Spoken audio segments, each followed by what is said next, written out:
Easy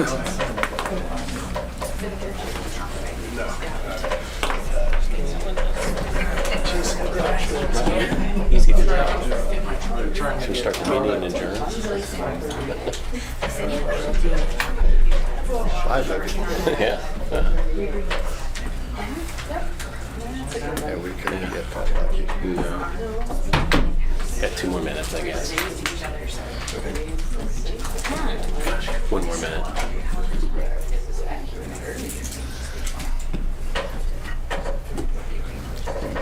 Be intentionally missing Pledge of Allegiance. That one nice. No.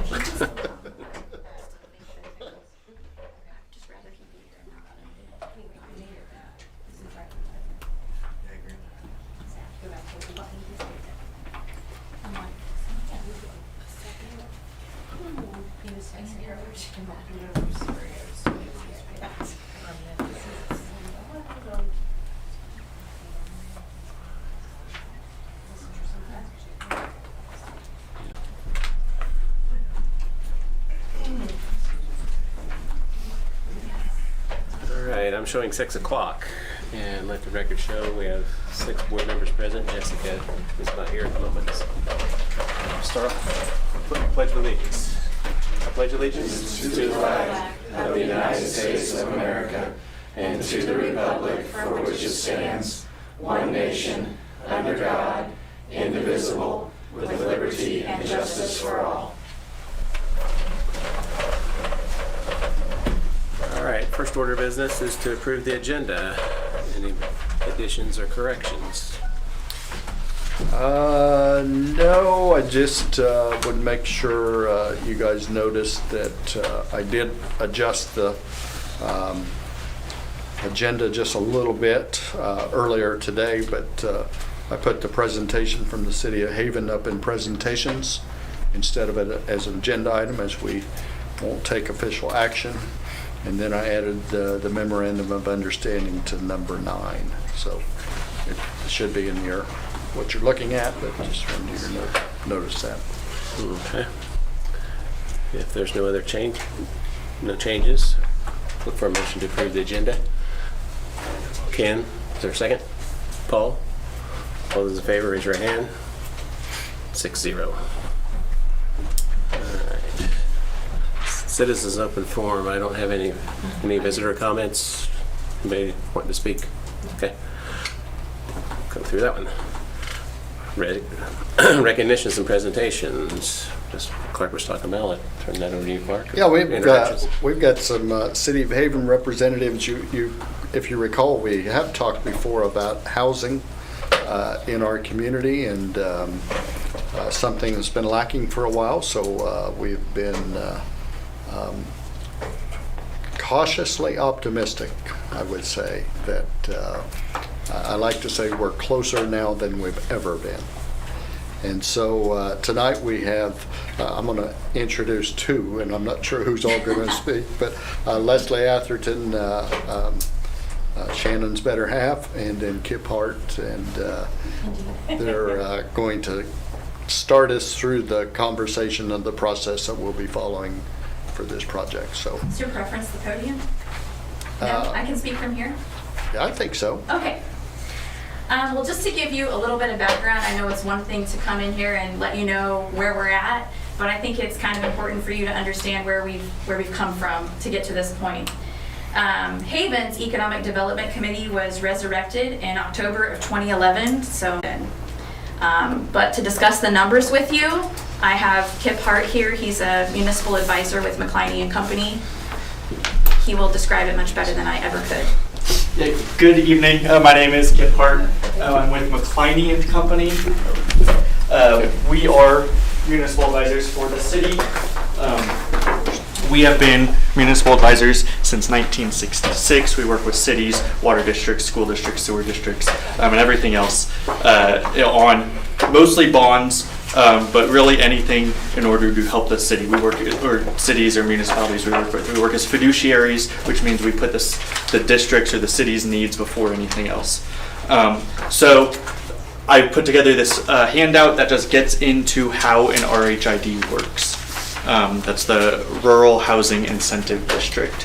And what that means is there is a tax base that is based on how much the land is worth now. The county values the land that the bus barn is on as worth about $5,000, $5,020. It is an 11.5% property class, which just means that's how taxes are figured. And the levy in 2020 was 188.554, which means those taxes coming in would be about $108.85 if that were to be taxed.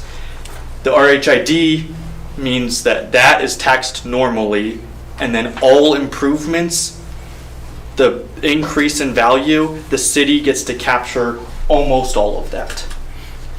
So then they get to reimburse themselves for the costs that they put into developing the land. That can last for up to 25 years, or once the city has reimbursed themselves, whichever comes first. So if the city reimburses themselves in 15 years, then on the 16th year, the RHID ends. If they haven't by 25 years, what they'd be aiming for, you could say that at the 2020 levy, the tax revenue would be $3,252, which is an increase of almost or a little over $3,000. But 20 basis points still goes to the school. That's collected by the state and given to the school. So the school does get some of that increase. Not as much as it would be if it were just a normal plot of land, but some of that increase. Your normal levy is about 53.02. This would change the levy on those plots of lands to just an even 20.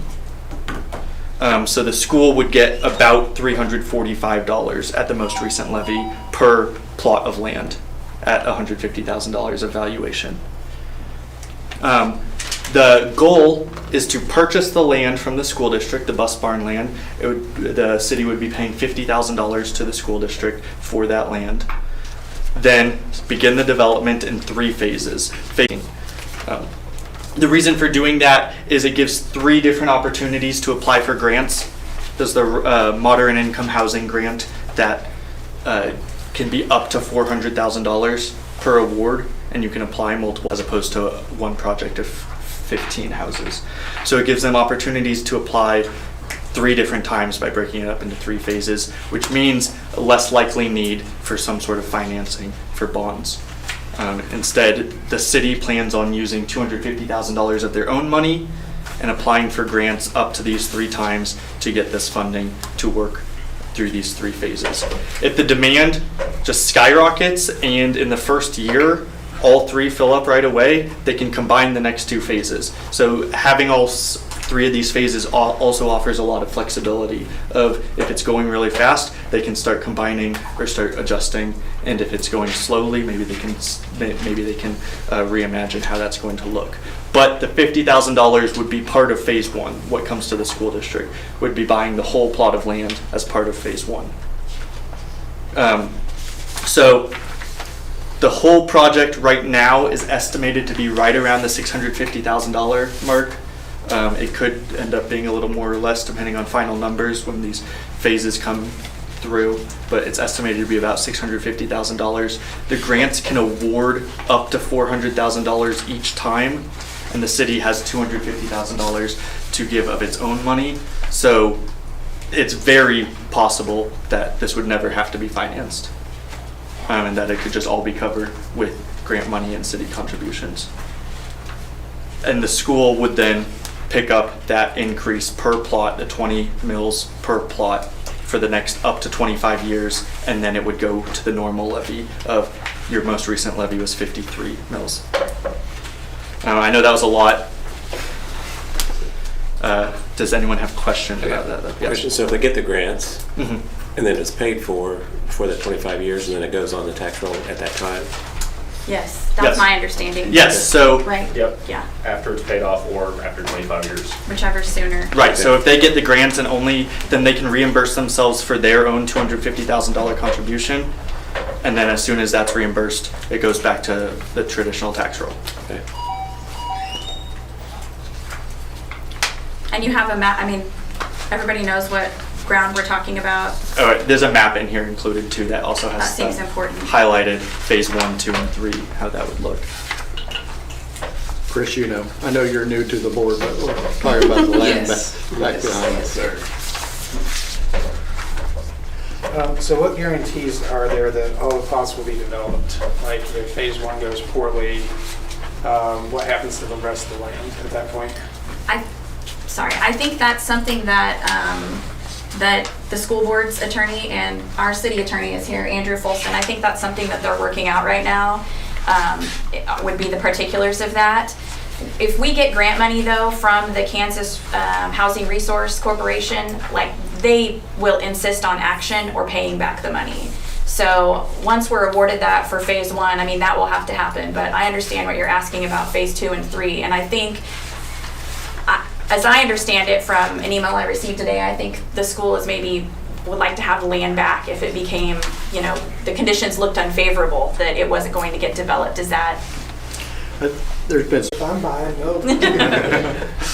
we haven't introduced Rick. I don't know if all you guys know Rick Gates. Rick's the chair of our EDC. He's the one that makes the motor go. Mm-hmm. Rick has been very instrumental. All right, and then how are these lots sold? I guess my concern would be to make sure that the developer doesn't come in, landlord doesn't come in to buy them all up and then. Sure. So my understanding, if we're approved for the moderate income housing, is folks, first of all, have to meet certain income guidelines. They have to prove their moderate income. And that's not something that Rick or I approves. That gets sent directly to the moderate income housing, their committee, for them to approve. I do think, however, that if someone, I don't know how that works though. Let's say Rick wanted to put in 2 duplexes to serve moderate income folks as rentals. I think that's a possibility, but I'm not sure how that works. But our goal was never to, it's not designed, I mean, what we have in mind is not what you're, we don't want that to happen either. Okay. Yeah. Are we able to put language in there to prevent it? I don't know. We'll have to ask Gloria that. We will have to ask, because I don't know that off the top of my head either. There was talk about including some rentals in through the discussions, and really decided more to try to steer it towards the single-family homes. That seems to be the biggest thing that we're missing in the community. Through some of the discovery that we did with surveys and such, and talking with the employers in town. I think the other, if we decided to, so not all of the moderate income housing grant money can be used towards infrastructure. Some of it has to be used towards the actual housing as either down payment assistance to folks, or I don't know what the other option was. Yeah, they really like to see some of it go into down payment assistance for the people who be buying the houses. And they have to sign agreements on that, and don't you have to stay a certain amount of time? So if you leave early, you have to pay a portion of it back. So it does really encourage people to put down roots and stay where they're at, which I know is what would benefit the city and the school best.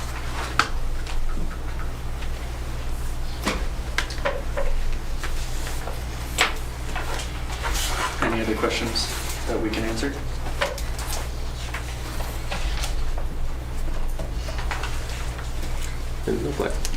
Thank you. Thank you. I expect it to be back on the agenda in September. Yes. Well, I think it kind of has to be if we're going to meet a requirement of the first grant application. So Unless you like special meetings, yeah. we do. Okay, all right, sorry. Didn't mean to use bad words. Thank you. Okay, thank you. Thank you very much.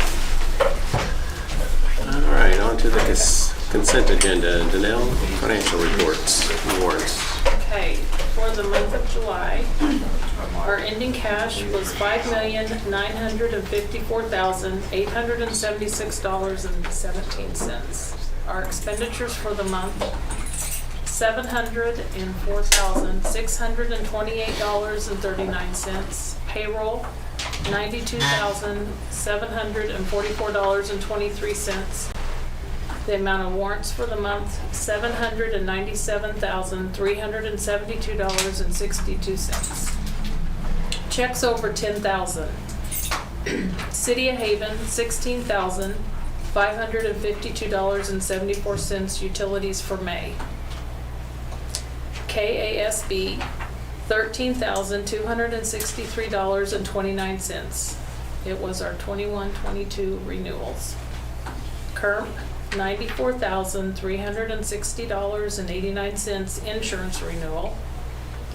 Weens and Company, $137,173 as part of the auditorium remodel. Zayo Group, $13,393.03 internet for June. City of Haven, $16,583.21 utilities for June. Second Gear, $12,438.50 teacher laptops. Ben E. Keith, $23,435.32 food service. Educational Design Solutions, $13,900 Lexia. Supreme Floor Company, $34,730 carpet. So is that internet kind of a one-time thing because we just switched over, being that high? Yeah, I'm worried that does. The internet being high for switching over. Does that That- have? It's probably based on the percentages. It's probably prorated on the E-rate is what I would guess. Okay. So there's probably like a difference in payment on the first payment maybe, and then it prorates out. That would have been our last with Zayo Group. With Zayo. Oh, it was Zayo. Zayo. I'm sorry, I was thinking Ideal Tech on the going forward. And Zayo still had a bill for one bill from them. And that's probably, I think that's the way the E-rate works, isn't it? It's like we're prorated payments up until that last payment, and then there's like the bigger payment or something like that. So that might have been at the end of that E-rate process with them. Okay. Any other questions for now? All right. Principal and director written reports, those are in your drive. Does anybody have any questions for any of those folks? Seeing none, on to the superintendent report, Clark. Yeah, first of all, just to remind you, August 30th, we've talked about this a couple of times, that's the KSDE tour. Randy Watson, Commissioner of Education, will be in Hutchinson. So you're all invited to that. I know it's right done during the workday, but if it was something that would work for you, some of us will be going from here if you wanted to ride along, but that is August 30, 9 to 10:30 in Hutchinson.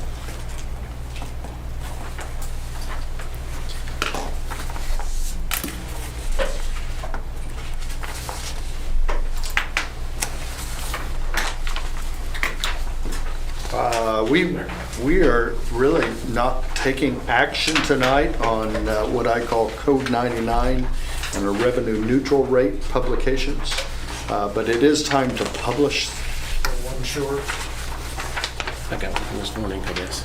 Okay, I think you gave it to me this morning. maybe so. It is time, actually, those hearings are at the September 13th board meeting, but I wanted to bring you up to date on how we come in after we've had our budget reviewed at KSDE. And so one page is what we call Code 99, but that's our notice of hearing. And so really what I've highlighted there is those mill rates.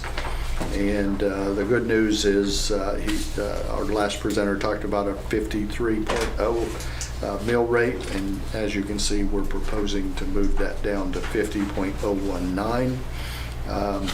One of the things that has helped this is we had an incorrect number of our assessed valuation, overall assessed valuation. It has jumped by a huge amount in our school district. Two reasons. Siemens, close to 7 million.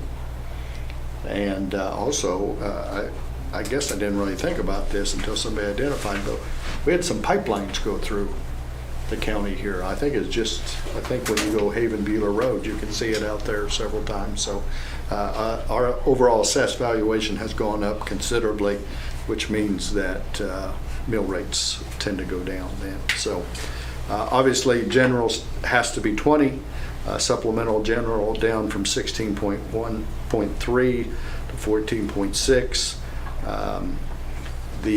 Probably the one that we took the most liberties with was the capital outlay one. We did take that down to the revenue neutral rate of 5.065. Bond and interest was the other one that goes down from 10.7 to 10.275. That was one of the questions we had that we spent some time with our consultant from KSDE, is how far could we go down with that. This was probably even a little more than he was totally comfortable with, but it does allow us to make our payments. If you remember, for bond and interest, we have to plan for 18 months. So I think I emailed you guys all that a while back, what our payments are. Payments are going up just a little bit each year. So that can be challenging. But so we not only plan for the next year, but then another principal and interest payments in that next 6 months. So that's why we've been a little conservative about dropping that one down too far. So overall mill rate from 53.020 to 50.019 for the budget hearing. Then on the back of that, and one of the things we do have to talk about is, you see the dates are published in there. You have LOB there, or supplemental general at 14.6, and then you have bond and interest at 10.275. And if you remember, a month ago we talked about maximum numbers, and so we did turn in bigger numbers than that, just to cover ourselves with the county clerk. And so she had to kind of say we weren't staying revenue neutral. And so we've actually come in a little bit below what we had turned in her. Questions, concerns, comments before we would publish something like this?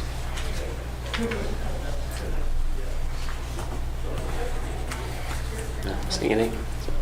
Okay. This Thursday, August 12th, back to school in service.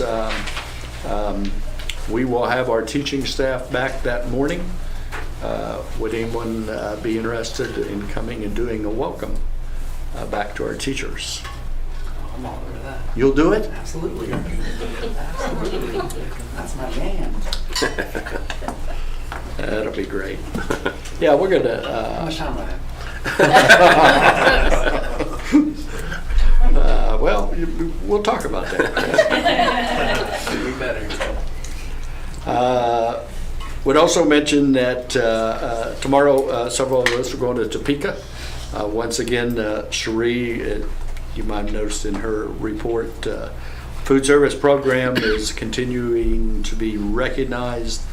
I give Cherie a lot of credit for that. She just goes above and beyond, takes on activities and programs that put us in a nice light with KSDE, and this one has to do with our farm to table program we had last spring. I forget the date, but I just remember I couldn't get a hamburger out of the deal, but it was quite an event over at the grade school, and the state noticed it and want to recognize us for that. So tomorrow morning we'll be going to the State Board of Education to be recognized again, and so congratulations to Cherie, and we're very proud of the things she's doing for our program.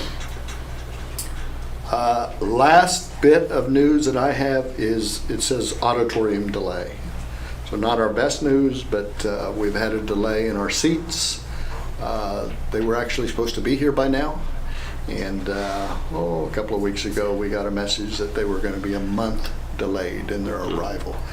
I blamed it on the painter, but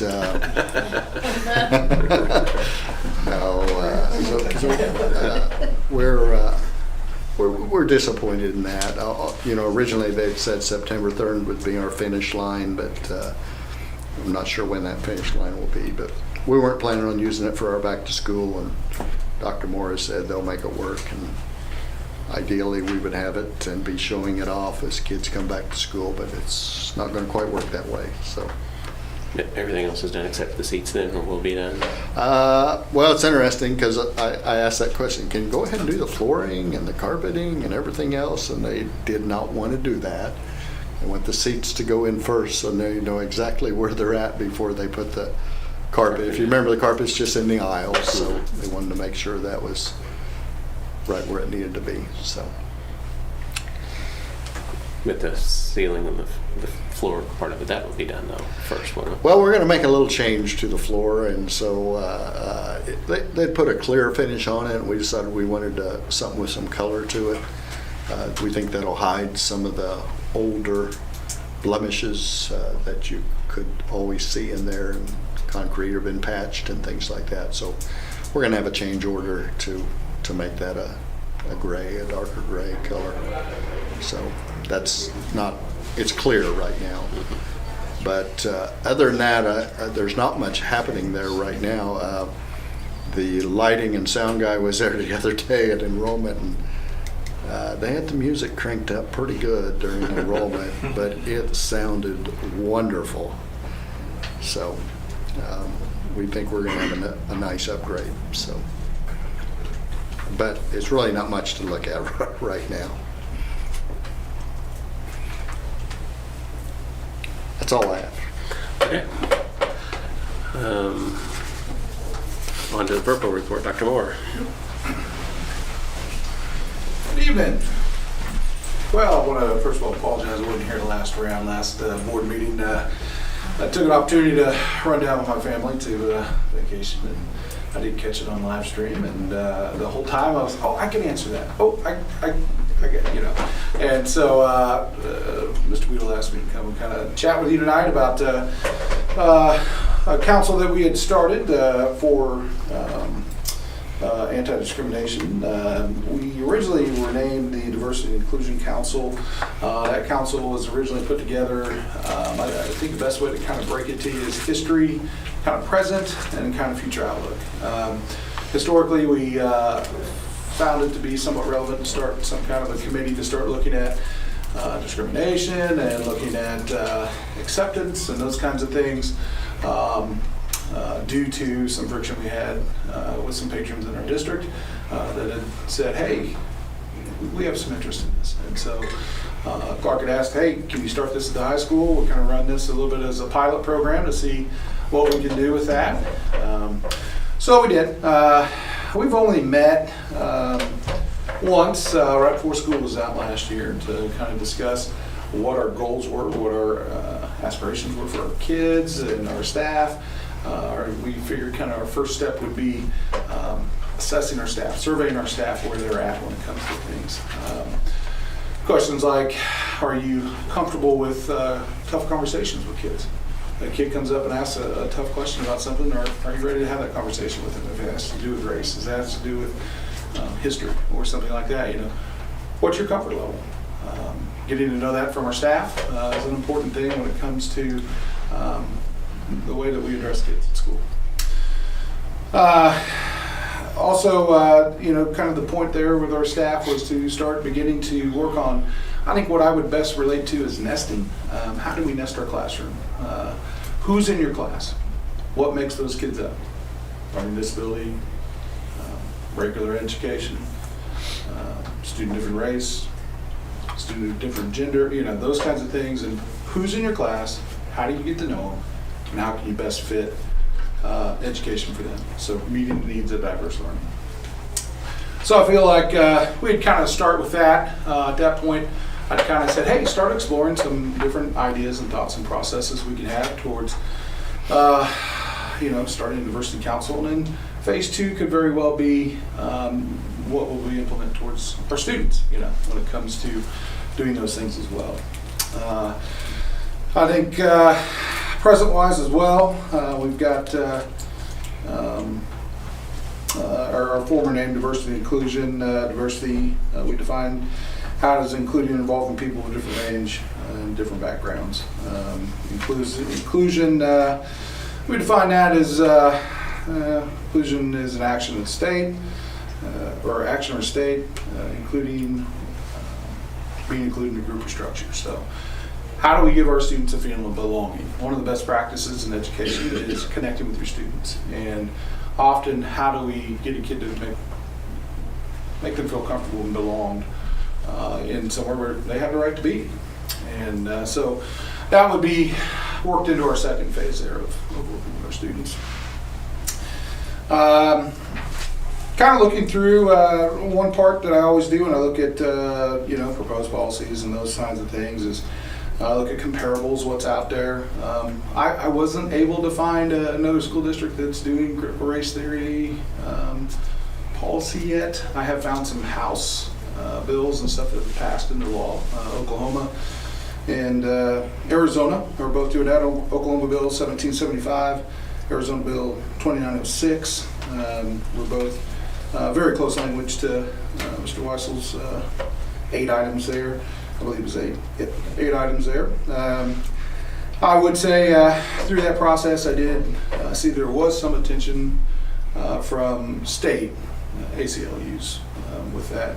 I thought I would definitely tell you that much. You can take that information what you want with that, but anytime there's attention from entities like that, you often wonder, is there some kind of litigation that could be involved with that? State level with the bills, most likely they have an attorney general to defend that law. With us as a school district, we have attorneys, but definitely not at the caliber of attorney general. So I think other than that, kind of looking future-wise, we're just looking for direction from you guys on how to better serve our students. I did have some questions from teachers so far on the MOU. The MOU is, definitely putting some things out there and just a little more clarification, definition, so that our teachers are compliant if they are asked to do so. MOU-wise, I know for me, working with MOUs before, when it comes to accountability, we work with our staff on accountability all the time. That's part of our job. I can tell you that we don't have a policy currently for using, let's say, an example would be, we use McGraw-Hill for our science book, and we asked our teachers to use that science curriculum, and they refused to do so. We have an expectation that they would do that. There's no policy that's backed that. It's just a curriculum adoption. And so if there's some questions about accountability, I think you would definitely give us direction on where we need to be with that, or just a consensus from the board. Are there any other questions on that diversity council or anti-discrimination council? So do we divide the kids into subgroups by race or gender when we're discussing? No. You mean like a girls group or a African American group? Or like, comparing students of color to, or saying to treat them differently, or men or women or boys or girls? Or... No, not that I'm aware of. I haven't, I was kind of looking through and surveying around, I haven't seen any mass use of critical race theory within our building. I haven't seen any of those 8 that have been really applied that I've noticed or had complaints of. And I do state that in a mass use. I can't verify every conversation, everything that happens in a school or anywhere. But I'd say broad stroke, I haven't seen any of those objects being brought really to the table with our students. I can't tell you that our council, they're going to explore different things, and if that came up, that would be definitely where we need direction. And if there's direction for you guys, that's fine as well. Or we could go with the MOU that we have. And then the MOU that was proposed, I agree that it's very, very vague. Yeah. And, it could be interpreted basically any way you wanted to interpret it. I think would it be a better idea to include those 8 items in there so there was something specific? I think that what I kind of got was, I think the phrase, it was witch hunt, was it? We want to make sure that we don't get caught up into something where somebody defines it differently than someone else. So if there's a way to define what you would want consensus-wise, that would definitely help. I think our staff of being compliant and doing what's asked. We don't just say do a science curriculum. We say we want you to do McGraw-Hill science. And so that could definitely be a plus for our staff to have some kind of clear definition of what that is. Kind of as I research, there's some different variations of critical race theory that are out there. It's morphed, it's done this, it's done that. So what one teacher might read as what that is different than maybe what another teacher might read too. And then, are there any more mandatory trainings that we have planned that would violate any of those 8 items? Not that I'm aware of. I don't think there's anything on these that. Down on the teacher one, you mean? Item 2. Yeah. Character.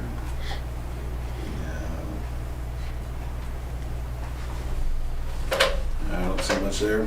I don't believe so. I would have to go back through these and see if the wording's different than the top at all. But It's not. okay. All right. But no, I think our staff is pretty well groomed in the idea that having something out there though to make our kids have a sense of belonging is important. Having that connection.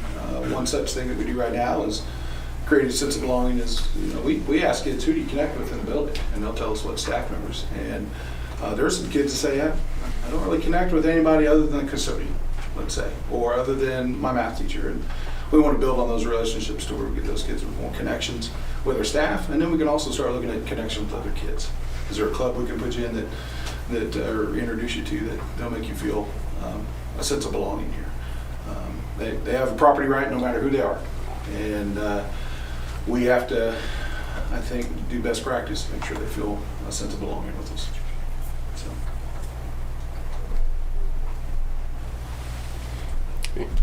Any other questions, comments? Thank you, Dr. Moore. Yeah, no problem. Next item is the minutes from July 12th. That again is in your drive. Anybody, I assume everybody's read those. Any additions or corrections to those? Seeing none. Resignations, those are listed on the agenda. Kathy Edwards, bus driver.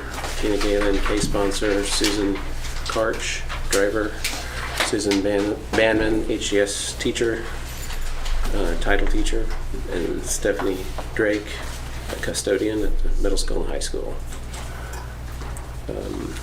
We don't like to lose anybody, but I would just highlight Susan Banman as a long-term 20-plus year employee, and that's those are always to be celebrated when someone has spent that amount of time with us. And I wrote her down the other day, and I don't remember it, but the last 3 years, I want to say our number is like, I'm going to use the term 27, I could be off a little bit, retirements in the last 3 years. We had identified how many people could retire, and we knew we had a big list, but boy, there's been a few tough years, and so I can't speak for all those reasons why they did. Yeah, we've had some seasoned veterans leave us in the last 3 years. Okay. All right, I guess I need a motion to approve the consent agenda that we just discussed. I have a motion to approve. Ken, second? Dustin? All those in favor, raise your right hand. 7-0. All right. On to action discussion items. Teacher contract consideration. I guess Chris is going to excuse himself because his conflict of interest. So.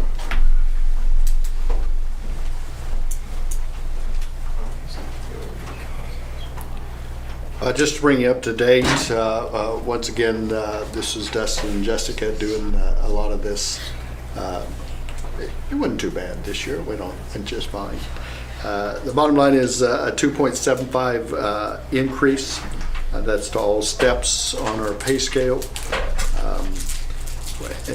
I'll just go through what else that means and the other things that were involved in there. And I don't want to steal your thunder. You might have your own ideas to share, but one of those, when you increase your base, that increases your supplementals. So obviously that's increases everything and all the supplementals. So that does make our base 40,000. I'm going to say 473 if I have the exact number, pretty close to that. So feel pretty good about our base, certainly getting over 40. A couple of the other items that have been agreed upon are liquidated damages will now double. So like, I forget the exact numbers, but the one resignation we had to have some liquidated damages, so that number will double into next year. Ideally, we're not out here trying to pick on anybody, but we're wanting to discourage people from leaving late. So that's gone through as well. Obviously, that's added 2 wrestling assistant coach positions, part of the negotiations. It has added that the district pays the cost of a single health insurance policy at the highest deductible. That's something we've been able to do for several years now. So that's usually one that the teachers always like for us to be able to do. Teachers can actually base leave on half-hour increments instead of 1-hour increments. That was negotiated.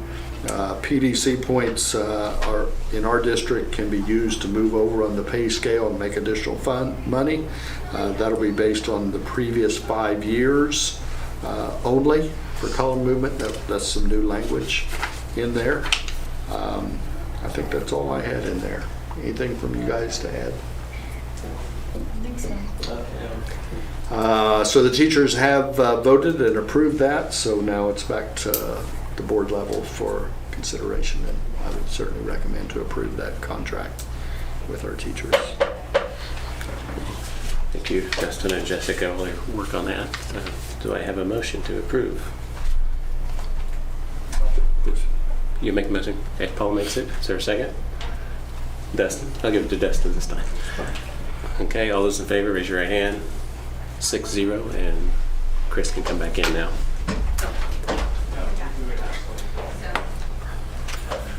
All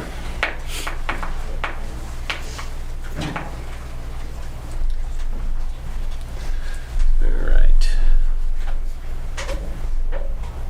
Just to update you, it passed 6-0. On to the administrator director salary consideration. Yeah, so typically we do these separately, and a lot of times we have classified in there as well. Classified were approved last month, and so all we have left now is our administrators and directors. I'd recommend the same 2.75% raise for those folks. Okay. Any questions, discussion, motion? I'll make the motion. Dustin, is there a second? Paul? All those in favor, raise your right hand. 7-0. Moving right along. Capital improvement considerations. Number 3. I'm going to put this up there kind of quickly. I don't have all the answers yet. If you remember, we did kind of reduce our capital outlay mill. And I know Bill had said to me, maybe this can be a light year from a capital outlay expenditure. Last year was a big year. We actually got close to spending all of our budgeted dollar amounts. And I'm going to say typically I pad the budget considerably. And in case you're wondering about that, that's usually the way a lot of school districts will do it. They'll pad their capital outlay budget just in case, you would lose a boiler or some units, HVAC units or something like that. So a lot of times you budget a lot more than you ever expect to spend. And last year you can see there in blue in 2021, there was our expenses for this last year. There are some items on there that aren't additional items that we just have every year. And one of those I would bring to you is our energy lease. And so we have a bill of just under $300,000 each year for our energy lease that typically comes out of there as well. So We purchase uniforms out of there. We purchase sometimes some band equipment out of there. Certainly, we try to do carpeting and updates to some facilities each year out of there. And as you guys know, at the end of the year, we sometimes do some special projects as well. So this is really just the special ones that we came up this year and you guys approved. As you can see there to the right, grade school gym foyer roof is completed. Grade school office and library HVAC, those are completed. Those have been replaced. I went ahead and put mostly completed on the high school basement. It's looking good. I would say we might have a few little things to tidy up yet, but it's pretty close to done. I know we're waiting on some wall padding to come in for that as well. Did we do the whole basement, or was it just their one room? It is the complete basement. I would say there is one little mechanical room that we didn't really do much to yet, did we? But it's tiny. The mass room was all completed. So some concrete work, some patching to keep it from leaking, repainting, cleaned it up real nice like. So hopefully it's going to be a nice facility for our wrestling program. So you can kind of see what we did this year, and then if we're kind of projecting a little bit to next year, and as you can see, I just added a few things there for 21-22. That electrical upgrade is, by George, we're going to get that thing done sooner or later. I keep bringing it up, and it was really on the list for this last summer, and we ended up putting it off because of some other improvements that we chose to do. But Chris, for you not being a part of that, when we built the new softball fields back behind there and added lights to 2 fields, and we also had lights on the stadium, well, they kind of all come off of the same breaker box and the same transformer. And so there was concern expressed then whether there was enough service out there to handle all 3 of them being turned on at the same time. And we have kind of said, let's not turn all 3 of them on at the same time because we're afraid of overloading the circuits and maybe frying some breakers. So it's something we've had on our list for a while now. It's going to be some expense to it. I don't even know if 20,000 is going to be enough, but it's going to take a new transformer. It's going to take a huge amp. What's the term I'm looking for, Chris? Not fuse, breaker. Breakers. Yeah, it's going to take a big capacity breaker to be able to hold all that. So that's one that I would say we certainly need to get on the list. If you remember, we did some work with roofing, and we've identified our roofs, the age of the roofs. That one there was the one that was identified to be in the biggest need. And if you've ever been in the ag shop after a rain, you would know why, because there's typically water on the floor of the ag shop after a rain, so it's got a considerable leak in there. So that would be one that we'd certainly need to look at as a project. And that was just wasn't a bid, but it was a kind of a quote or an idea of what that shop area would cost. HVAC upgrades. Chris has organized some analysis of our air quality. That's kind of part of the ESSER requirements. There's two ways to get things funded through ESSER, and one of those is to get a mechanical engineer to do an analysis of our airflow, which is a good thing from a safety and a COVID standpoint. And so that's going to happen, I think, this week, that person will be out. And so obviously if they identify areas of concern, those automatically have we're we're confident they'll get approved as ESSER funds out of ESSER 3. But there's also a general line item in ESSER 3 to where we could also replace other HVAC units that maybe didn't get identified that way, but are older. And so we're wanting to use our first chunk of ESSER 3 to go after a bunch of HVAC upgrades. So I've got it on capital outlay, but I don't think we're going to have to use capital outlay money to pay for it. And then we have. Oh, sorry. Go ahead. Would we be able to upgrade to higher efficiency units, or? I would say yes. That's one of the reasons where we'll do an analysis, but I think that's an easy answer when you're replacing a 1998 unit with a 2021 unit. I think that's going to happen naturally, but yes, I'm very confident that the units we would upgrade to would be probably save us money in the long run. And then we've had some rooms listed there. I chose a couple of them to put on the list as potential projects. Don't have we really haven't looked into it much to see what all we would be doing and what upgrades we would do, but I know we have some rooms that are extremely out of date and could be upgraded and probably fit within a dollar amount that we might be comfortable with spending out of capital outlay. I can remember the fax room, we toured that a couple years ago, and that was on our list then, but then we decided to, locker rooms needed it, Yeah. so we spent it there that year. What are those, orange cabinets? Seems like there's orange. Like a peach color. Yeah. So that's what we're thinking along the lines of some capital improvement considerations for this year.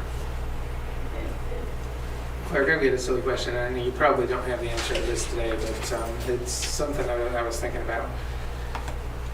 Are there higher efficiency bulbs now that we could replace the stadiums that would allow us to draw less power to, and I mean, that might be something worth looking into, because if we didn't use as much electricity, that'd save us money, and it'd keep us from having to upgrade. Yeah, I think you bring up a good point. When we did this several years ago, an electrical engineer kind of did the study on it. It might require something like that again. So, sometimes when we get in these projects, the question is, do we hire an architect? Because when you hire an architect, then that involves an engineer. So, might be a good thing to do. Because that's one of they would do that analysis. So I think I remember right, we looked at doing the LED bulbs for the football stadium, and it was horribly expensive. They originally told us that the money we would save we'd never recoup back. How many years ago was that? Come on, 4 or 5 years now. This flies by, but I think we did our auditorium probably. we started in 16, but it was one of the later Last projects, yeah. So So it was into 17, 18. I was on the board when we did that. Yeah. Well, wasn't it? But it was, It was shockingly expensive to. yeah, it was. you guys have just barely been on the board for a year or two now. Something like that. And I will say that the reason I asked how long ago is that stuff in recent years has come down drastically in price. Now with all the shortages and stuff, I don't know, but like I bought a grow light probably about 5 years ago. And it was over $1,000. I can get the same thing now for $200. So, Yeah, I'm just saying it might be worth looking into. Yeah. sure. Now, on this loan that we have for energy efficient, what was that for? Was that for HVAC units? Those were energy upgrades, and Chris I wasn't here when it happened. If there's one thing I can't take the blame for him, it was that deal. But a lot of HVAC units were A lot replaced. of the stuff people don't know is the Haven Grade School roof was completely replaced, and we had several leaks in there. So they replaced it, gave it more insulation on the roof to make it more efficient. Haven Grade and Yoder both had window airs, and all the windows were window air units. Now we all have rooftop units on all the schools, so that was upgrade. And then of course we went to more efficient lighting, but now we get that same lighting for half the wattage of what they put in, and that's what we're doing now is replacing bulbs as we can, but a lot of expense on rooftop units, but they're all now 12, 13 years old. So we're talking about replacing them again with the ESSER funds, is that correct? That's a possibility. They have a lot of when they were upgraded, a lot of the things they're looking for is outside air, and we have those units all bring in outside air.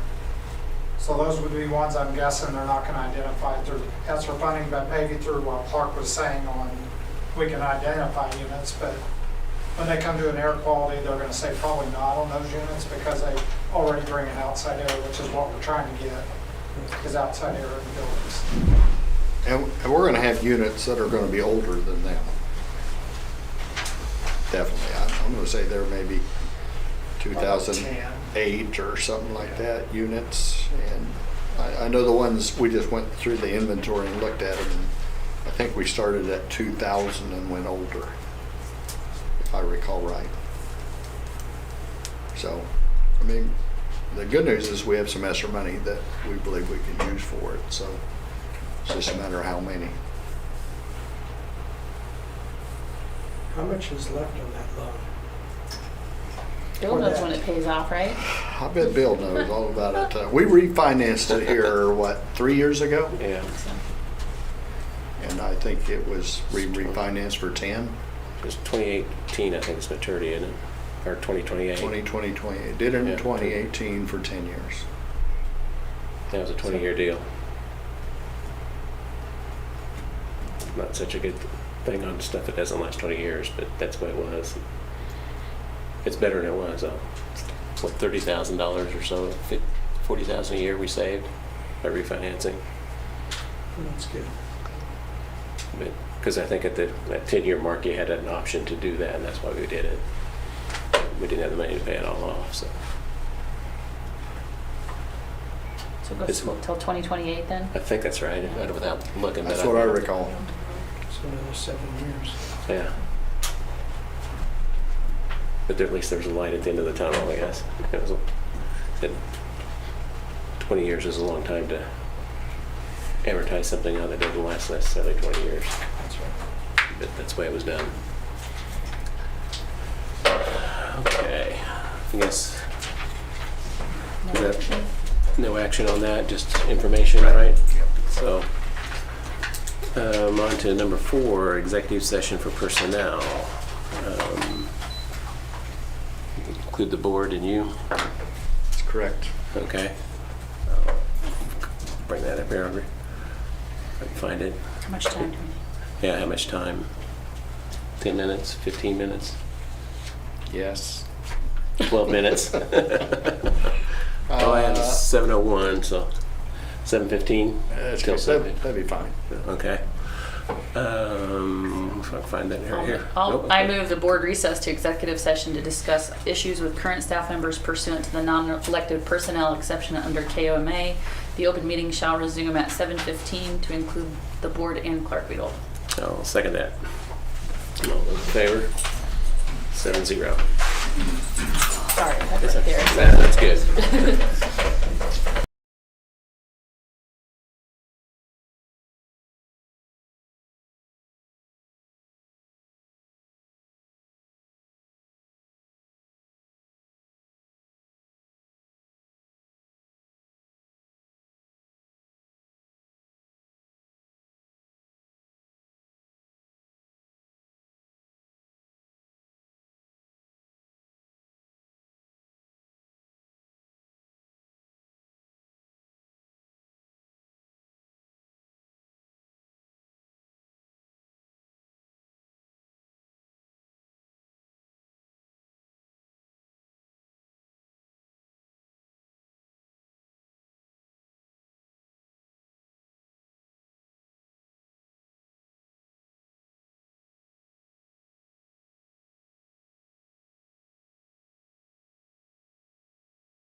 back in open session, but we're waiting for Paul to get back and break.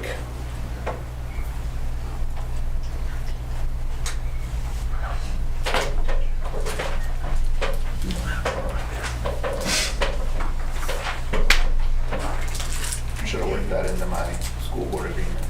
I'll get 2 5-minute breaks. You've been lucky so far. We've had short meetings. No, we haven't. Okay, we're on to action discussion items number 5, the CTE internship coordinator. And we're going to refer this to Dr. Lauren Cara for consideration, and Clark's kind of abstaining from the conversation to avoid any conflict of interest.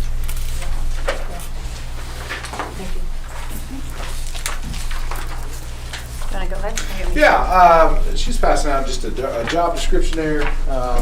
What we're kind of proposing this evening to you is someone that's going to help us a little bit with our career technical education coordinating. Some districts that are somewhat our size, maybe a little larger, are having some folks come in and hiring a position to do some coordinating for internships. We're not quite there. Where we're at right now is just looking for a little extra supplement for a person that would do that. Currently, we have a staff member that is doing that is looking at putting our interns in positions to where they can learn on site, get real world application, part of our redesign process, and it's really growing. Right now, we are actually ahead of what we've heard with KSDE's model schools. We are excelling from there. And we're seeing this thing grow, and we're needing just a little extra resource to help us stay on top of that so that we can continue to be a showcase school within the state. What we're doing with it. We're doing great things. We're to a point where we've got half of our senior class, I believe, is going to be doing internships this year, which is great. That's a good deal. And a lot of her duties on that, I think, last page. It just takes a lot of extra time to input all of this to the state. And there's a lot of extra paperwork that we have to do. And she started to come on board and help with some of that and just make sure that we're improving each pathway. So each time we add a pathway or each way we're trying to improve something, there's more paperwork that goes along with that. So we're just finding that she's needing the time and we are needing the time to fill all this out together and work as a team. So that's also part of it as well. This is a bit similar to our like our ag person. They have some extra days built into their contract to make sure that programming continues in the summertime. We've got some counselors that do the same as well, and an extension of that would help us to get our reports in crisp to the state. That's the key to me, is having somebody that helps us set those reports to where they are accurate and where we can get funded correctly. And then at the top up there, we're just asking to provide her with the 10 extra days added onto her contract now. Okay, so it's not a new position, She's currently a teacher. We're just asking that we add an additional 10-day contract like we would with our counselors, just to have some extra time to work on some of the reports and compensate her for that. Right. Who would be, or what for teacher? What's that? What for teacher are we talking about? Right now the position is where Megan Head is working with our career coordinating and our internships. And she's doing great with it, but as we're growing, she's starting to get to where she's working quite a bit outside of the school day and quite a bit into the summertime. So we thought we would pursue maybe some compensation for that.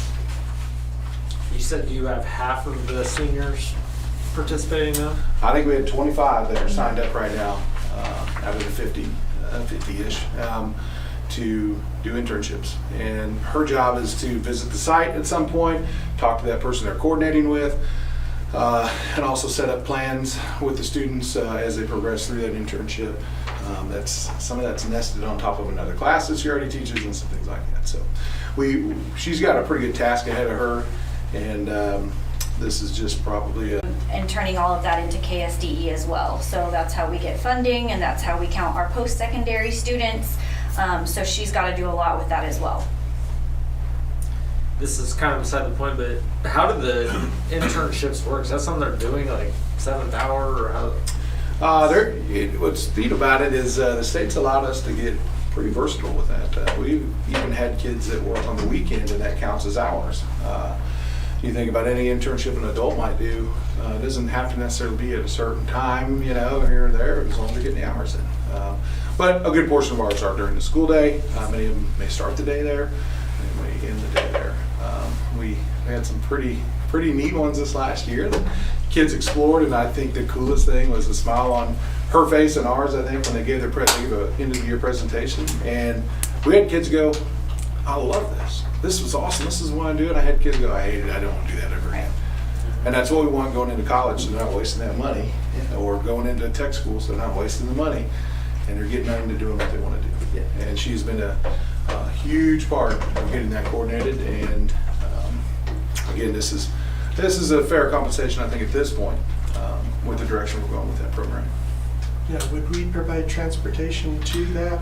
No, the students generally transport themselves unless we've got special education maybe involved or something like that.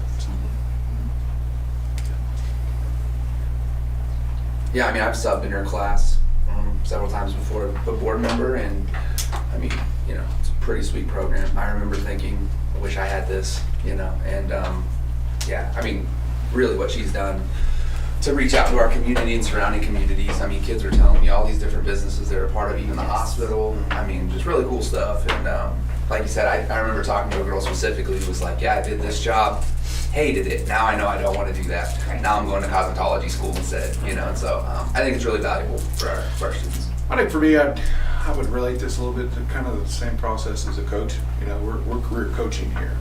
And to me, to have a coach in my building that helps out with careers is gigantic.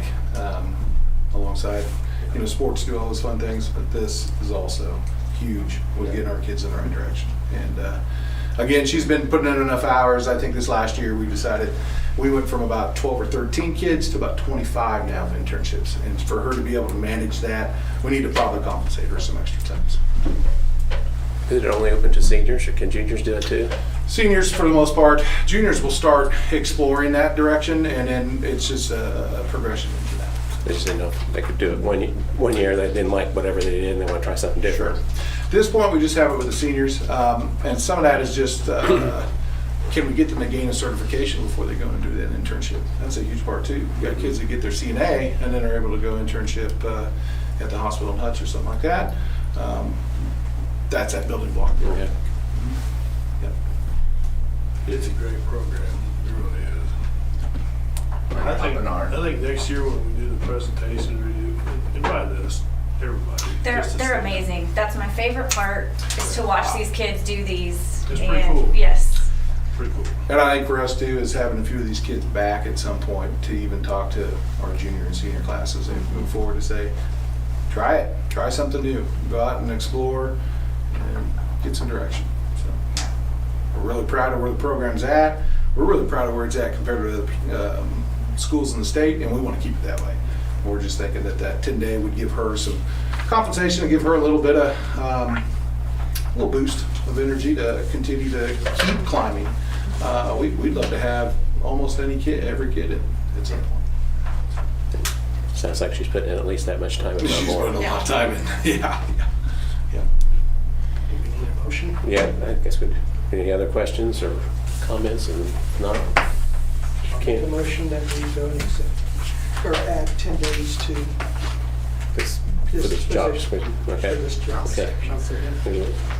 I guess I Either one. got Chris first, but Ken made the Yeah. motion, and then Chris okay. the second. All those in favor, right hand. 7-0. Thank you. So much. Thanks, Jesse.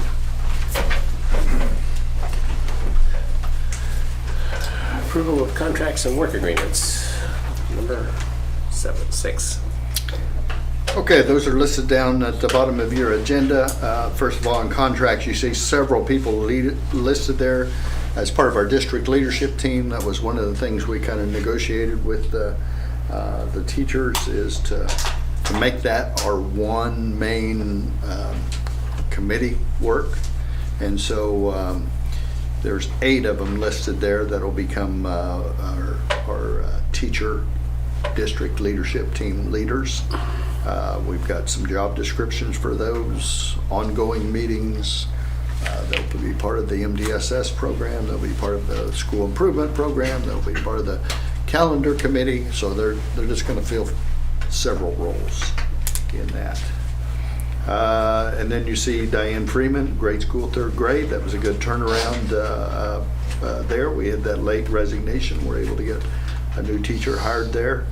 And then we even filled out our volleyball staff. Took a little while, but a new teacher there is going to become our middle school volleyball coach. Work agreements there, you can see the 2 Tammys. Those were our bus drivers that will now be custodians, I should say drivers. One of them's not a bus driver, just a driver. And then some para replacements there. And Nancy Schroeder might be a name that rings a bell to you. She retired last spring and said, that's not working for me, I gotta come back. And we were excited to have her back with our shortages of drivers. So those are our contracts and work agreements. Okay. We have a motion to accept those contracts and work agreements. Dustin, second. Ken? All those in favor, right hand. All right, 7-0. Back to school plan consideration, item number 7.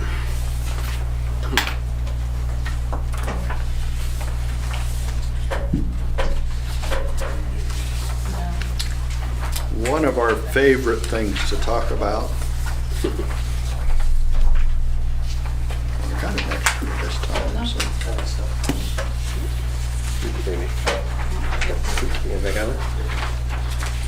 So let's jump right into what is in this.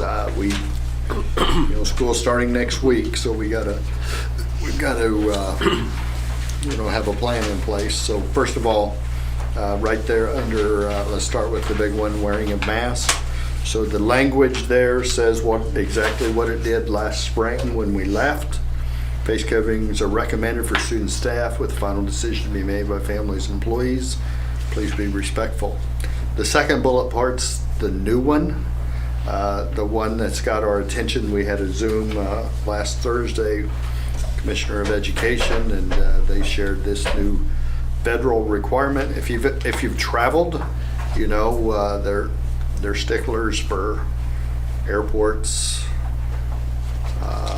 buses, taxis, things like that. So this federal document says that transportation, including school transportation, buses, vans, vehicles, anywhere where there's employees and students, I guess it could just be employees, more than one person, is now required to wear a face mask when traveling for school activities. So that's probably the biggest, the newest one. I think we'll certainly have some challenges getting that out and making sure people are clear. I think people might say, well, now do I have to wear it in the school? The answer is no. So the first one takes precedent over that. No requirement to wear masks in schools, just on that transportation that would occur, whether it's to and from school, whether it's activities, whether it's field trips, whatever that might be. I will say one thing we should probably correct is it's not a law, it's a regulation. So. Okay.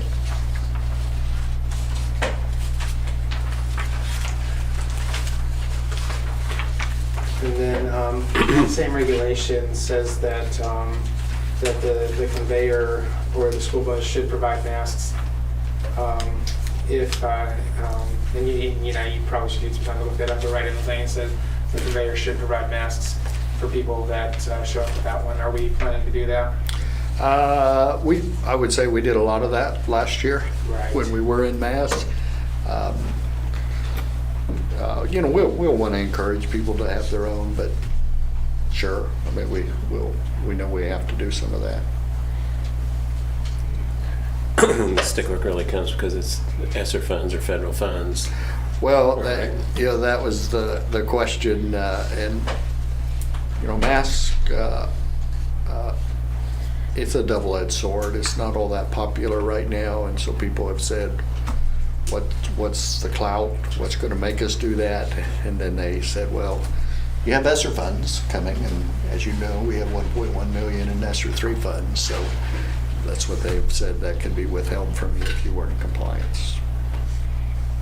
Like I said, it doesn't necessarily make sense. The kids are going to get off the bus, but it's just one of those necessary things we got to do, I guess.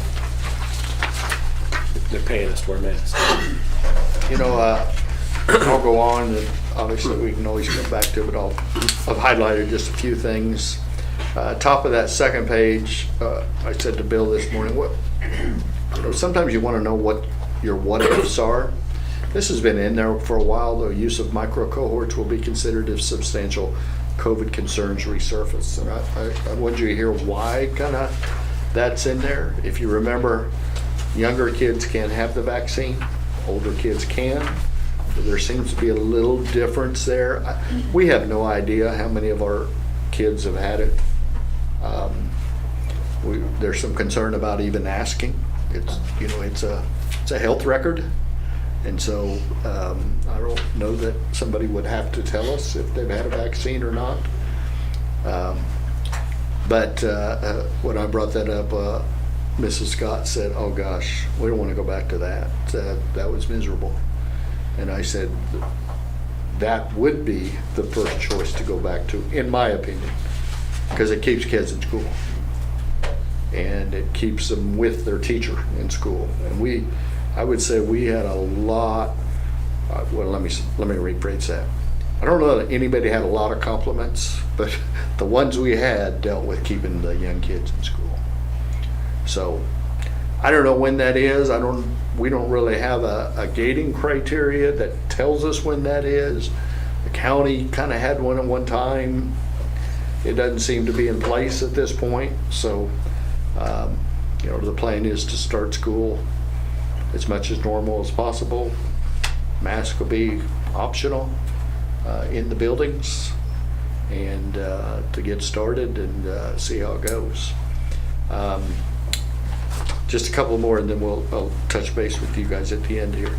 As you can see there on contact tracing and quarantines, those are still in place. I would say Reno County Health Department really hasn't changed their stance on that much. Really none at all, because I even asked that question, what's your plan for quarantines? And they said, well, contact tracing is going to be based on 6 foot within and for 10 minutes. That's what it was last spring when we were identifying those. So obviously some of you guys know we've had that already. And so we had to share some names with the health department. I would say this, it says that last sentence, we understand that this can be affected by face coverings, vaccinations, and testing. And it can. And even the health department will say, if the kids would have masks on, they wouldn't have to quarantine. If they've had vaccines, they wouldn't have to quarantine. They can get out of the quarantine with some negative tests. So those kind of things are in place. I assume that, well, I don't assume, I know that's the case. For them to shorten, to get out of that quarantine, probably them and the health department are going to have to communicate, and they're going to have to say, I've had a vaccine, and the health department's going to confirm that, and if that happens, they're going to come out of quarantine. That's today where they're at. Not that those things couldn't change. Lastly, it talks about vaccines. Vaccinations are available. First sentence says, okay, we made them available. You guys were involved in that. So all of our staff, at least last year, were able to get those if they wanted them. We kept track of the first group because we signed them up. After that, they kind of did it on their own, so we don't have the access to who that was. But vaccines are still readily available for the Reno County Health Department through several avenues across Reno County for students of age and new staff members. So we don't really take a a strong stance one way or another on vaccines. That's one of those hot topics that we don't dictate that they do or don't. And I don't know about you guys, but it's really not something I'm comfortable saying you should or you shouldn't. Make your own opinions up on that. Questions, comments about this document? So with, I think last year we had some COVID leave. If a teacher doesn't have very much leave and they're required to quarantine multiple times, how are we going to address that? Yeah, we currently do not have COVID leave to offer them. I know last year that was a district could, on their own, provide additional leave. One thing that'd be different this year is they'd had a chance to be vaccinated. If they've been vaccinated, they wouldn't have to quarantine, right? So, I mean, it'd be a little bit on their choice of, do I want to risk it type thing, so. I don't know if I sent this to you or not, but one of the other thing, KSD covered two things. One was the transportation masking, but the other one was remote learning. They put a max of 40 hours on remote learning. You guys might remember there was a time last year where we had people, happened at the high school, where we had families saying, we're going remote. You can't make us come to school. Remote's only up to 40 hours now. So, you know, you think about us, even, like I said, that would even keep us from, let's say we had a huge breakout and we wanted to go back to hybrid. We can only do that temporarily because we can only go to 40 hours. Somebody gets quarantined, they're going to use up their 40 hours of remote learning. And so there is a stipulation where you guys as a school board can provide additional hours if somebody happened to be a special case and you wanted to give them additional COVID or additional remote learning, the school board could approve that. But right now the law says, might not be law, but the guideline is 40 hours of remote learning per kid. Do our teachers have a sick bank? They do. Because I know that question was brought up at RCEC. They certainly do. I think we had guaranteed them a certain amount of time, but then they have to draw up the sick bank. Yeah, and I might, if you're, I don't know if you guys all knew this, we don't control the sick bank. The teachers do. Right. That could get interesting.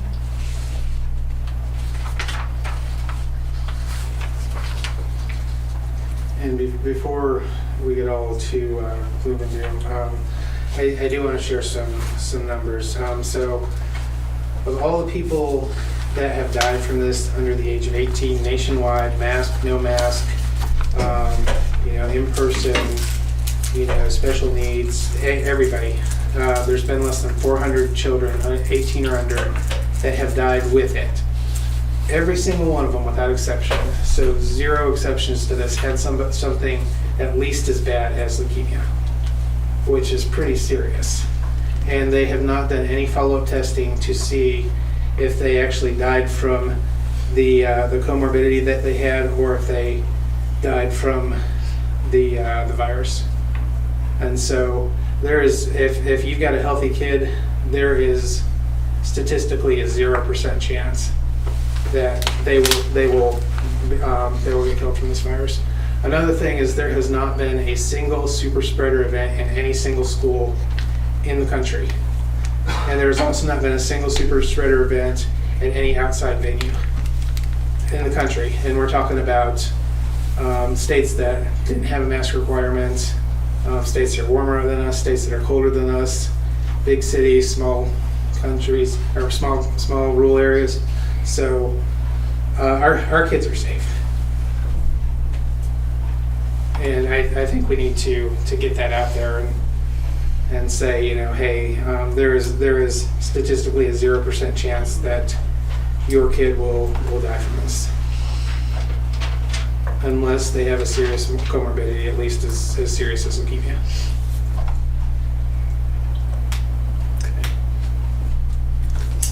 We need a motion on this then, and to accept this plan. The last question I have before you do that, can I assume that we would not make changes with it without a board meeting?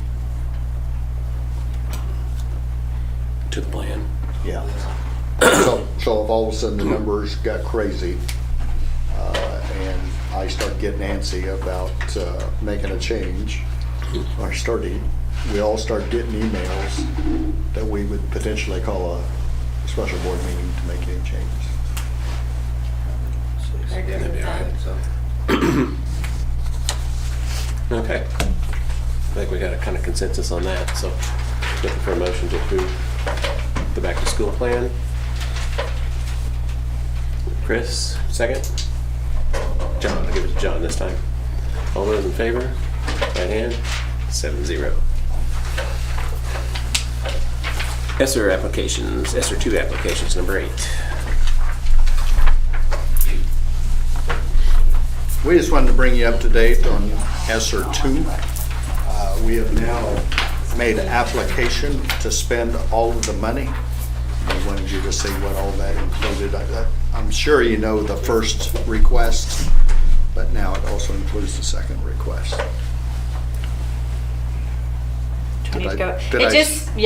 Stole your It just thunder? shows you what we submitted for first request and second request. First request was approved. I haven't heard yet if second one has been approved. Sent it last week. 2 weeks ago, maybe? Was it 2 weeks ago?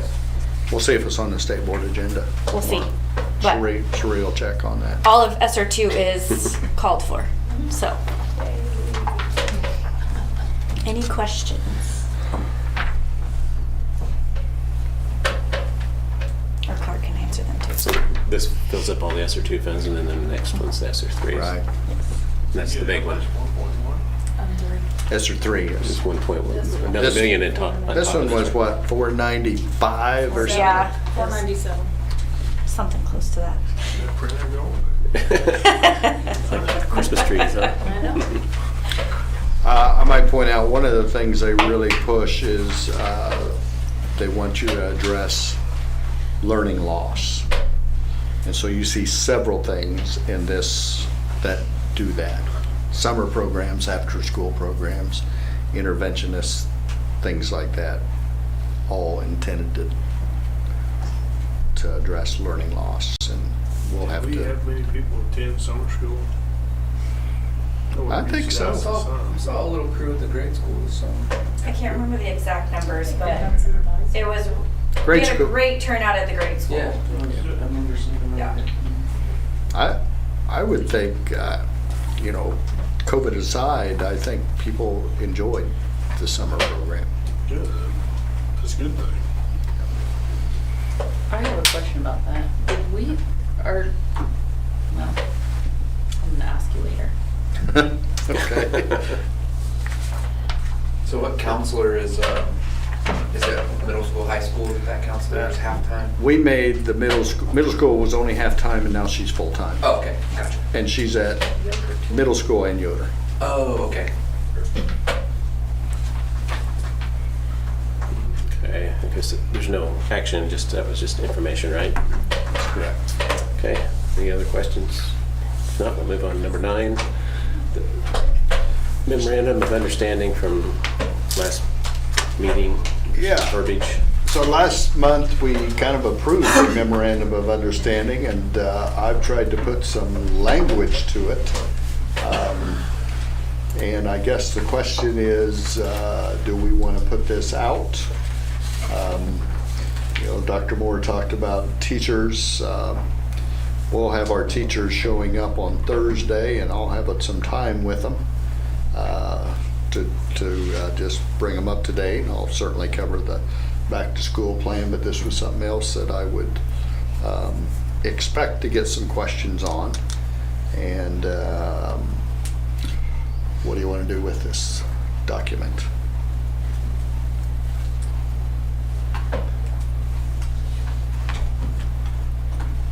I think we need to make it more specific. You know, I put a lot of time into what I did just so the language couldn't change and make it different, or, you know, so teaching history couldn't make it different, or, you know, basically the way it's worded now, it seems to me, is very general and can mean whatever you want it to mean. So if an administrator wanted to interpret it one way, then it could be interpreted that way, no matter what that way is. You know, I think the language that I came up with, that you guys have all had 2 months to look at now, makes it so that they know exactly what the rules are. And you know, Kara in her report said that none of these are being taught. Mr. Moore said that you know, none of these are being taught, and there's no mandatory training for teachers on any of these. So you know, I think this would make it specific and make it something that they could point to, and so that there's no room for interpretation. I think there's been a few new, at least in my mind, a few things that have been brought forward that again wonders what box we're opening when we get so specific about one thing. When, you know, we've recently learned we have a board member, a potential board member trying to run against Ken, who has pretty extreme views to the far right. I read into the Patriot Front, and I'm very concerned about someone trying to run in our district with those principles. And just if we're gonna get, I understand being specific, but then are we gonna have to be, and I know this is a memorandum of understanding, it's not a policy, but are we gonna have to be that specific in the future about something else? Are we opening up this thing where now we have to kind of nitpick everything that's being, it's being promoted, when again, we've already kind of come to a conclusion that, it's not, it's not an issue towards, anyone. I know we last month said we wanted this memorandum of understanding, but I guess making it that specific, it feels like, just to think forward thinking that there's going to be something else that we're going to have to, or someone else who doesn't like what they're hearing or seeing, that they're going to say, let's go ahead and I don't like this, and so let's come up with a specific thing that we can kind of go against it. That's just my concern, that we're going to spend our time doing that instead of, focusing on taking care of our kids in our district. And so, that's just my. But if you're a teacher, it's got to be really hard when you're just saying, hey, we won't teach critical race theory, and there's a lot of interpretations as to what that is. And so, it'd be scary, and that my fear is that it would prevent teachers from teaching things. Sure. Yeah, and are we, by getting that, that title, critical race theory, again, are we, it is vague, so, that, I guess that's just my one concern with where we're at right now, and that could even be admitting mistake and saying this memorandum of understanding should be done before we, I'm willing to admit that, anyway, that's my 2 cents. Any other thoughts, comments?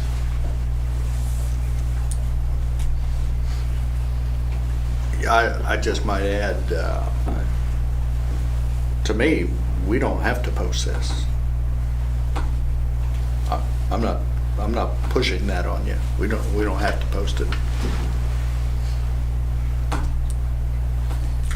I'm still of the opinion that we never had a problem to fix in the first place. We made a big problem out of nothing, and we've been sitting here talking about it for 3 meetings now. Just frankly, because John brought it up. I don't think there was any issues that we were trying to fix, so I don't think it's necessary to post it at all. No, either. I think we got a solution looking for a problem, and I don't see it. Ken, Jessica? I think The only thing, I just made a note that curriculum adoption, if somebody wanted to look at history, when we adopt history curriculum or something, maybe, or social studies or something, maybe that's the time to weed through that. I don't want to do that, but I would just say, like, I don't think that the policy or memorandum of understanding is necessarily something we need to put out there. I agree, if it's not broke, why try to fix something? But I also think that the language in John's proposal previously, like, it's really hard to, for example, I'm pulling stuff out here, it says something about, and I can't find it, something about something that would feel sexist. My opinion of what would feel sexist might be different than someone else's opinion of what feels sexist. Or, I mean, you could pick a lot of these things, and I think you did, I'm sure you worked hard on it, John. I'm sorry, I think it's hard for our administrators to also interpret what is sexist or what is racist. So I wouldn't feel comfortable asking our administrators or teachers to try to enforce this policy, because it's such a touchy issue, and determining what falls into these categories, I think, would be really challenging. I'm okay with doing nothing. Ken?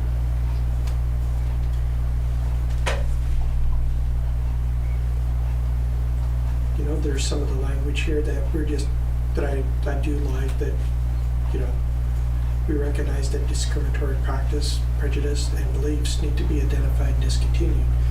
If we don't have a problem, then I don't think we need to be chasing rabbits through a rabbit trail. Because we do, I think, have it in our manual, our school manual, that we are not going to be discriminating against any student, period.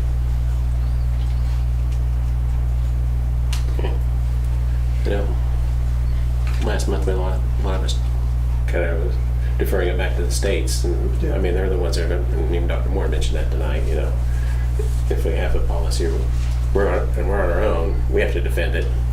If the state legislature passes it, then we got the full power of the state behind it, and then we follow their rules like surrounding states have done. So.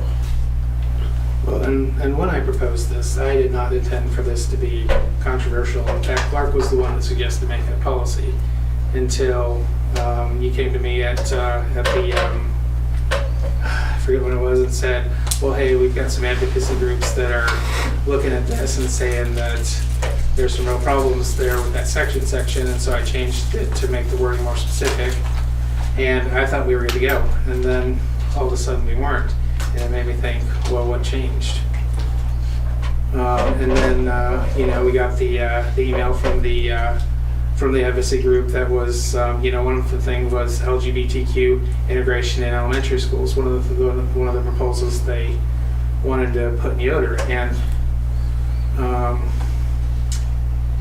we've got school districts like Hutchinson with the We and Me.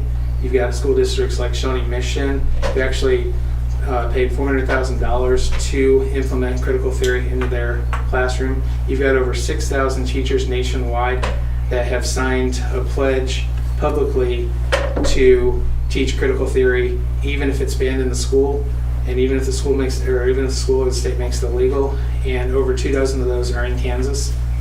So it's not an academic thing. And the question is, what message do we want to send to the parents? We want to send a message to parents saying, hey, we don't want this in Haven, or are we saying, hey, we're not going to do anything, and then, good luck. I mean, I think not looking out for the parents is the reason we've got a declining enrollment.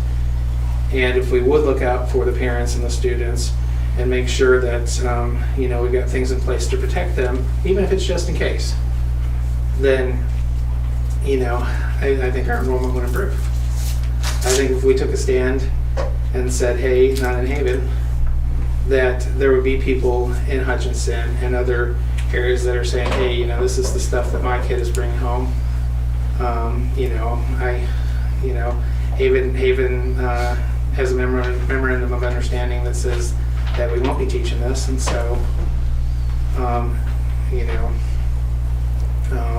went on. The other thing that struck me was on July 12th, KASB said that their diversity training may not be able to be offered to schools that ban critical theory. And Clark talked to the and I made some copies. I forgot to bring them, but I printed it out right off their website. And Clark contacted them and said, and they said that, well, no, then we that's not our stance. And I didn't know if that was maybe because our memorandum didn't address mandatory training for teachers the way this did. And I don't know. This was not ever intended to be controversial. It's controversial because things changed, and so I guess the question is is do we want to send a message to our community that this is unacceptable, or do we want to say, so what the parents think? Well, I mean, we did start talking about it, and then again, I mean, I found out a couple of days ago we had a guy at our meeting who again had far right, I would call extremist, hate beliefs, and is interested in being on our board when he hears that word thrown around. And I mean, we have to also consider, are those the kind of people that we're attracting? Because we're also not, we're also making a stand against, are we gonna allow that? Are we gonna send the message that people who may have more extreme beliefs than you are welcome to come on in? And I'd submit that they're not, if they're not okay with treating people of different races, genders, whatever. I mean, that was concerning to me. So we shouldn't teach one. So you're saying we shouldn't teach one race or sex is inherently superior to another race or sex. That's number one. Yeah, John, I understand that there are very black and white issues to you, but I'm talking about surrounding issues that inevitably come from even if this policy. Also, I've talked to several teachers and administrators who they do feel like this is going to be. They feel like it's a witch hunt. They feel like they're not sure what to say. They feel like I've talked to more than a few that said we're being accused of this or supporting this.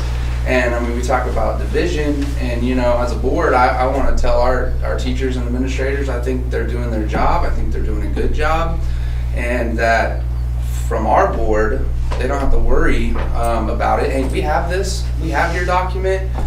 We have to look forward to January when the state is going to, Dr. Steffen came right in here and said, hey, this is what we're going to fight for you guys. And, I think that we don't need to draw attention with everything else that's going on. We also have 19 new freshmen coming to our district. I was at the grade school today. We have a lot of new grade school kids.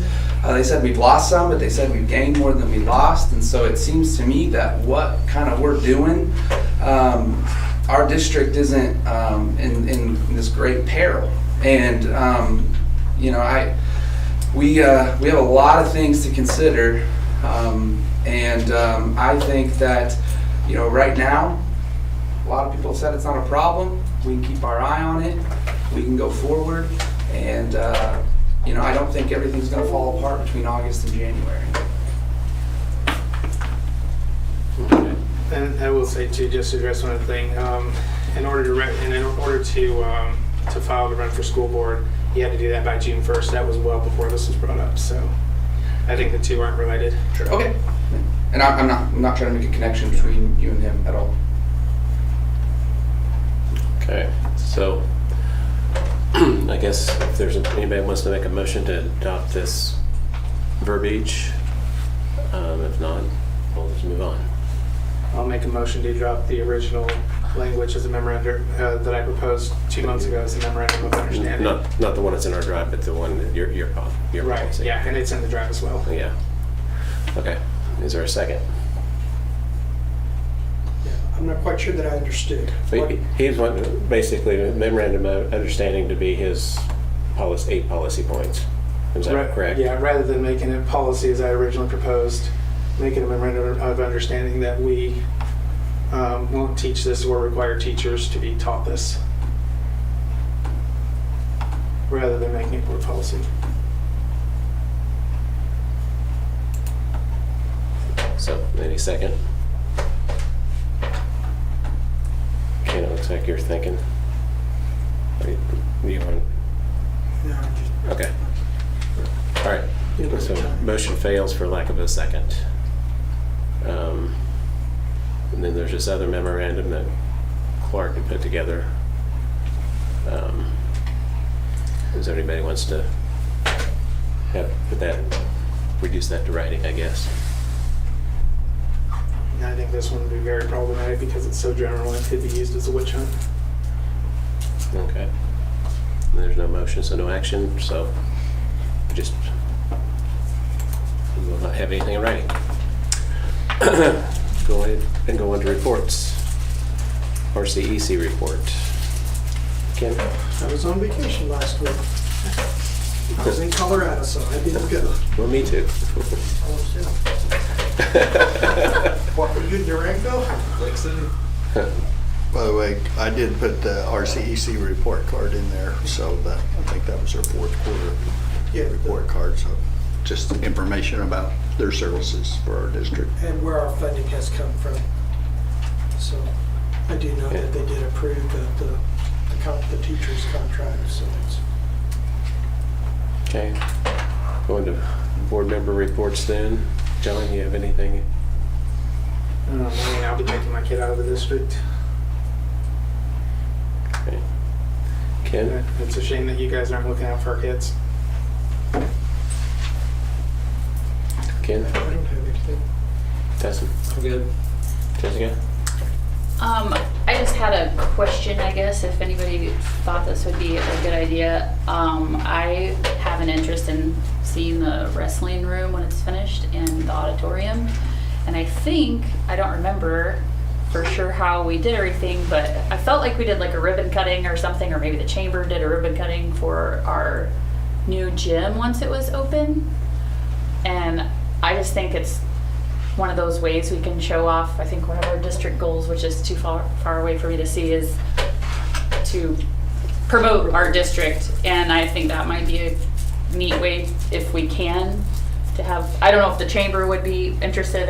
I'd be willing to go and ask about that if people would agree that that's something you would want to promote. But I think our facilities, I mean, from what I hear from being out in the public and the community, I hear people talking about our facilities and saying good things, and I don't know if there's a way we can kind of highlight those things, but just a thought. Great. I think we're a little ways away. Yeah, it would just, I'll write it down. my wheels were turning, so. Okay. Good idea. It's looking sharp though in there. It is. The paint looks really good, huh? Yeah, the color scheme that they have for the soundboard, it really, it does set a lot off. Okay. Any? Oh, just, yeah, excited to hear the news about new students, excited that people are interested in Haven, and looking forward to a great school year. Well, I don't have really anything either, so. Danelle, PD opportunities? Yep. On August 18th, it's online. There's a Lunch and Learn Board Leadership Forum, and it says, join us for our monthly Lunch and Learn with staff members from KASB Leadership Services and Legal. This month we'll be covering Legal Back to School Guide. After this session, we hope to help you kick off your school year. So if you're interested, let me know, and then just a reminder about the convention in November. Okay. 5th through 7th. Where was that at again? I'm sorry. It's Overland Park. Overland Okay. Park, Kansas yeah. City, yeah. Yeah. Okay. The next board meeting, budget hearing, revenue neutral hearing times, okay with everybody, starting at 5:40. I get off work at 5:30 and I'm a half-hour drive. So we want to just move everything, well, how early can you get here? 6. 6 is, we just have the hearings at 6 and then the board meeting at Yeah. 40 minutes afterwards, Yep. or 20 minutes afterwards. Does that work Want for to go everybody? just like budget hearing 6, revenue neutral at 6:10, and board meeting at 6:20. Does that work for everybody then? We'll shoot for that. If we're not done, we'll go through it. Okay. Well, if everybody's good, and then that'll get advertised at our times. Yeah, change, so it'll be it'll be in on with the rest what of we us. So put it in won't the paper. be any different. So, all right. Motion to adjourn. Ken. Second. Jessica. All in favor?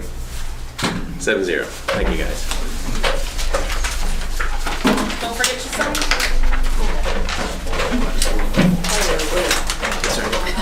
Just got held up and quick it out of there.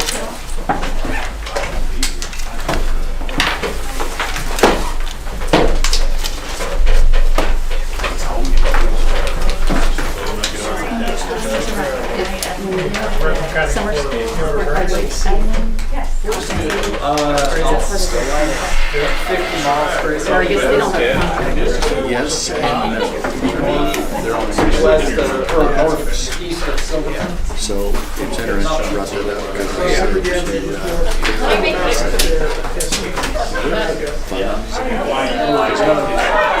Oh, really?